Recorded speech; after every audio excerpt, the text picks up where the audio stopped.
Era itu disebut dengan era Meiji. Dengan datangnya era baru dan era kedamaian, nama Hitokiri Batosai sang pembantai perlahan hilang bak ditelan kegelapan dan menjadi legenda selamanya. Walaupun kini era baru telah dimulai dan telah berjalan beberapa tahun, tak bisa dipungkiri. Beberapa masalah dan hambatan tetaplah ada dan tak berjalan mulus seperti yang diharapkan. Seperti masalah para samurai dan pendekar liar yang suka berbuat onar untuk mendapatkan uang dan makanan. Mereka kini seperti dibuang, tak ada pekerjaan. Sebab di era ini membawa pedang dianggap tabu dan dianggap tak diperlukan karena perang telah usai. Dan masalah selanjutnya adalah modernisasi dari barat. Globalisasi memang membawa kemajuan bagi Jepang, tapi itu tak selalu membawa hal yang positif. Hal buruk pun ikut juga masuk ke dalam negeri ini, seperti senjata berbahaya yang dapat disalahgunakan oleh orang jahat, dan obat-obatan terlarang, seperti opium yang dapat merusak mental bangsa. Hal itu membuat pemerintahan baru kerepotan menangani masalah ini. Saat penguasa era Meiji membutuhkan kekuatan Hitokiri Batosai lagi, kini tidak ada yang tahu di mana dia sekarang. Sampai suatu hari setelah 10 tahun, muncul rumor Batosai si pembantai tiba-tiba kembali dan meneror para penduduk. Seito Hajime, mantan pasukan Shinsengumi yang kini menjadi kapten kepolisian era Meiji sekarang, menyadari pelaku dari pembantaian itu bukanlah Batosai yang sebenarnya. Melainkan ada seseorang lain yang memanfaatkan nama Batosai si pembantai untuk meneror warga dan membuat rusuh pemerintahan era Meiji. Belakangan diketahui Batosai palsu itu adalah Udo Jin-e. Tujuan dia menyamar menjadi Batosai adalah ingin memancing Batosai asli muncul agar dia dapat melawan Batosai yang asli. Di perang Toba Fushimi, Udo Jin-e ternyata ikut dalam perang tersebut. Di akhir perang itulah dia menemukan sebuah pedang yang mempunyai aura membunuh yang sangat besar. Udo Jin-e yang dapat merasakan aura pemilik pedang segera tahu bahwa pedang itu adalah pedang bekas Batosai si pembantai. Saat itu juga Udo Jin-e membawa pedang itu dan ingin bertemu dengan Batosai yang asli untuk mengajaknya berduel. Dalam era baru ini para samurai dan pendekar banyak tak dipekerjakan. Begitupun juga dengan Udo Jin-e.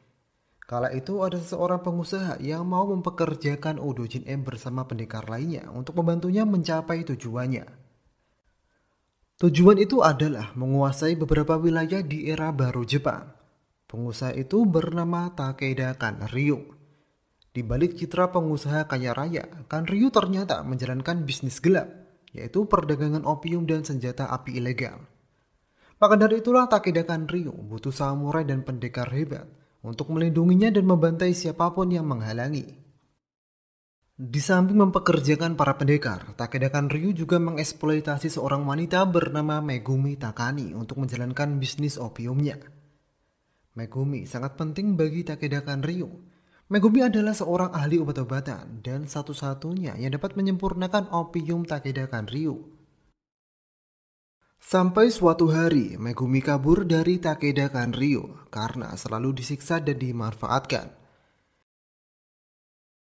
Di lain sisi, berita teror Batosai telah kembali, membuat seorang gadis muda yang menjadi penerus dojo Kamiya Kanshin-ryu bernama Koru Kamiya ingin bertindak. Dia merasa teror Batosai si pembantai sangat meresahkan. Ditambah sosok Batosai yang keji di dalam pikirannya sangat bertentangan dengan aliran Kamiya Kanshin-ryu yang bertujuan membantu dengan pedang dan tak menggunakan pedang untuk membantai. Di saat itulah Koru tak sengaja bertemu dengan seorang pengembara yang ternyata dia adalah Kenshin. 10 tahun sejak perang Toba Fushimi, wajah dan bentuknya tidak menunjukkan perbedaan yang mencolok. Kenshin benar-benar telah berhenti menjadi Hitokiri Batosai. Kini dia menjadi Kenshin si pengembara. Saat bertemu dengan Kenshin, Kouru mengira bahwa Kenshinlah si Batosai yang akhir-akhir ini meresahkan. Karena Kenshin saat itu mirip seperti gambar seorang Batosai. Ditambah Kenshin yang membawa pedang. Sehingga Kouru ingin menangkap Kenshin pada saat itu. Tapi beruntung Kenshin dapat menggantikan Kouru dan menjelaskan kepada Kouru bahwa dia hanya seorang pengembara. Dan pedang yang ia bawa bukan pedang untuk membunuh, pedang yang mempunyai mata terbalik yang dinamakan pedang Sakabato. Setelah mendengar penjelasan Kenshin, Kaoru meminta maaf dan melepaskan Kenshin. Kaoru akhirnya berpikir bagaimana mungkin laki-laki yang terlihat lugu dan manis itu adalah Hitokiri Batosai. Di tempat lain, Takeda Ryu yang mengetahui bahwa Megumi telah kabur menyuruh Udo Jin-e untuk menemukannya. Dengan cara khasnya, Udo Jin-e lalu membantai para polisi dengan membabi buta. Ditambah dengan jutsunya yaitu Shin no Ippo, Udo Jin-e membunuh satu demi satu para polisi Meiji di sana. Diketahui jutsu itu dapat menghipnotis dengan memanfaatkan ketakutan lawan, membuatnya tak bisa bergerak, dan membuat paru-paru sulit bernapas. Beruntungnya, kala itu Megumi dapat kabur dari kejaran Udo Jin-e. Di sisi lain, Udo Jin-e yang tak menemukan Megumi ingin kembali saja ke tempat Takeda Ryu. Dalam perjalanan itulah Kaoru bertemu dengan Udo Jin-e. Kaoru yang kembali menganggap Udo Jin-e adalah Batosai, langsung ingin menghentikan Udo Jin-e. Akan tetapi itu adalah tindakan yang sangat sembrono, sehingga Kaoru yang lemah dengan mudah dijatuhkan oleh Udo Jin-e. Karena Udo Jin-e adalah seorang pembantai yang tak pandang bulu, Kaoru langsung ingin dibunuh saja. Di saat itulah Kenshin tiba-tiba muncul untuk menolong Kaoru. Dikala melihat Kenshin, Udo Jin-e langsung sadar bahwa dia telah menemukan sosok legendaris itu. Sosok legenda dengan bekas luka menyilang di pipinya, Hitokiri Batosai yang sebenarnya. Darah Udo Jin-e segera mendidih ingin langsung bertarung dengan Kenshin saat itu juga. Udo Jin-e segera mencoba jutsunya kepada Kenshin. Dan perkiraan Udo Jin-e memang sesuai. Jutsu Udo Jin-e tak mempan sama sekali terhadap Kenshin. Seorang Hitokiri Batosai tak akan menampakkan ketakutan dan kegelisahan atas hawa membunuh sama sekali. Kenshin yang langsung menyadari bahwa orang di depannya bukan samurai biasa langsung membawa Kaoru pergi. Disusul para anggota kepolisian datang. Setelah itu Kaoru mengajak Kenshin untuk mampir ke dojonya, yaitu Dojo Kamiya Kenshin. Kala itu Kaoru menceritakan bagaimana dojo itu berdiri. Dojo Kamiya Kenshin adalah peninggalan ayah Kaoru. Dojo itu dulunya adalah sebuah sekolah berpedang yang mempunyai tujuan untuk membantu orang. Tapi dalam perjalanannya dojo ini ditinggalkan, apalagi setelah rumor Batosai telah kembali. Dojo ini benar-benar sepi. Hanya tersisa satu bocah yang sehari-hari membantu Kaoru di dojo itu, yang bernama Yahiko. Setelah memastikan Kaoru benar-benar telah aman, Kenshin kembali pamit dengan Kaoru. Akan tetapi tak berselang lama setelahnya, Dojo Kamiya Kenshin didatangi oleh beberapa orang berandalan, yang diketahui mereka adalah anak buah Takeda Ryu. Kedatangan mereka bertujuan untuk mengambil alih Dojo Kamiya agar wilayah bisnis Takeda Ryu semakin luas.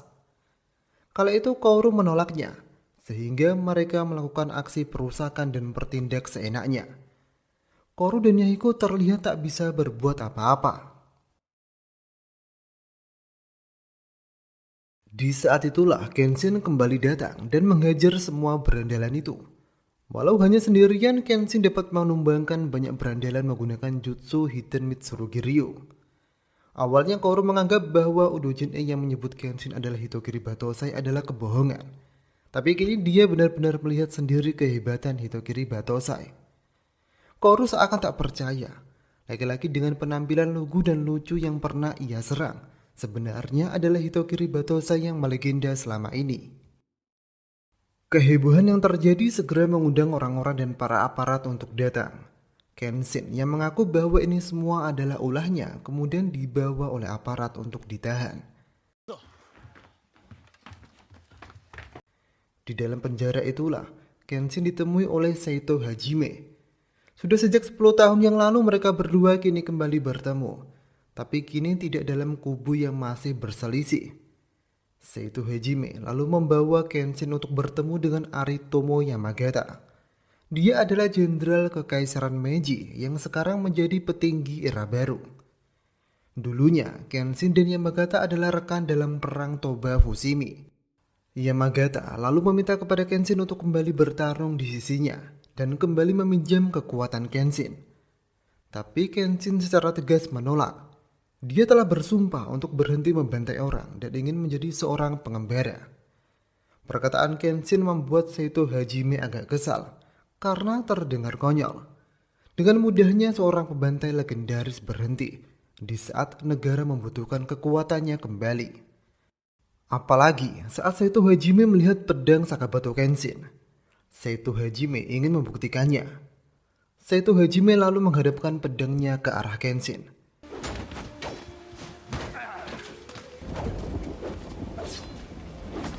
Dalam pertarungan singkat itu, Kenshin memang tak menunjukkan lagi hawa membunuh yang ganas seperti zaman dulu, yang membuat Yamagata akhirnya melepaskan Kenshin dan menghargai keputusan Kenshin untuk berhenti dan memulai kehidupan yang baru.